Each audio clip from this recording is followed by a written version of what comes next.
announced new details in a CBS Colorado investigation. Last month, your investigator, Karen Morfitt, uncovered an internal report detailing issues within the Department of Corrections parole operations. That internal report points to policies that put the safety of staff and the community at risk. One of the issues raised was the number of parolees who are now AWOL. Tonight, Karen is digging into how they determine who to search for.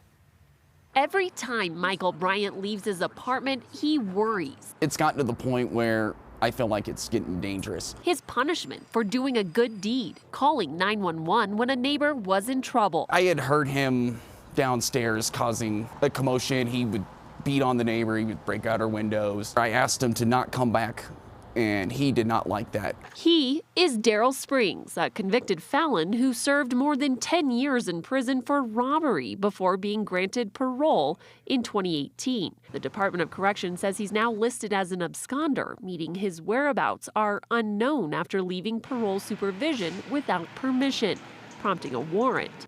Bryant says he's reported seeing Springs directly to DOC. Very frustrating, because I know where he is. I know exactly where he is. Sean Hanneman is another example of a parolee out in the community unsupervised. His warrant issued 3 years before becoming the focus of a massive police search.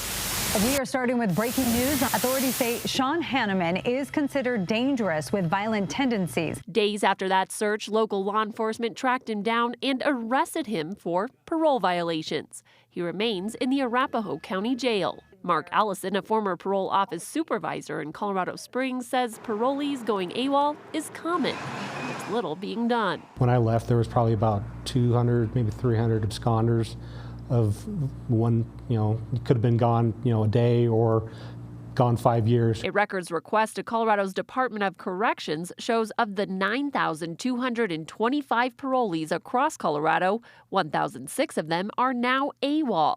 Of that group, 210 have been gone for at least 3 years. Unless they really, really screw up or get a new felony that actually gets a sentence to DOC, they're just going to be back out in the street doing their same thing. An internal investigation into parole by the DOC Inspector General supports that claim. The report includes an interview with the head of the Fugitive Apprehension Unit, also known as the FAU. He says, quote, they have to carefully pick and choose when an absconder or AWOL parolee is picked up and jailed or when they're issued a summons and released again. He shouldn't be running the streets, I don't think.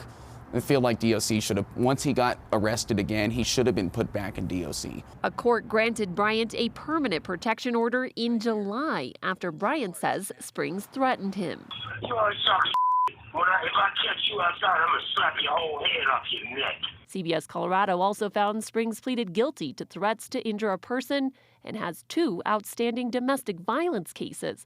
Both include assault charges. Do you think that's fair that you have to live looking over your shoulder? No, I don't.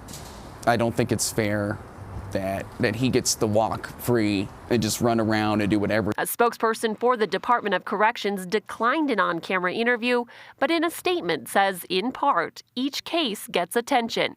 FAU supervisors review each case, assessing its specifics and severity to prioritize based on risk to public safety. The department also pointed to their administrative policy. It says when considering revocation, public safety should be considered, but also the risks and needs of the offender and the resources available to best address those needs. It made me really nervous. While Bryant says he's worried about his own safety, he also worries about the community. There's probably one of him in every city, which is the scariest part.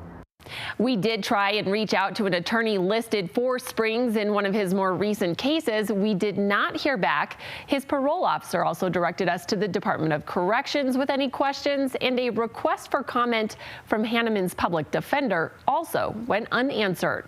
Karen Morfitt, covering Colorado First. Karen is your reporter in Jefferson County and your investigator across the entire state. So far this year, she has looked into everything from out-of-state surgery risk to senior living facilities, XL power outages, USPS mail theft, and CDOT fines. If you have an issue that you want Karen to dig into for you, just send us an email at cbscolorado.com.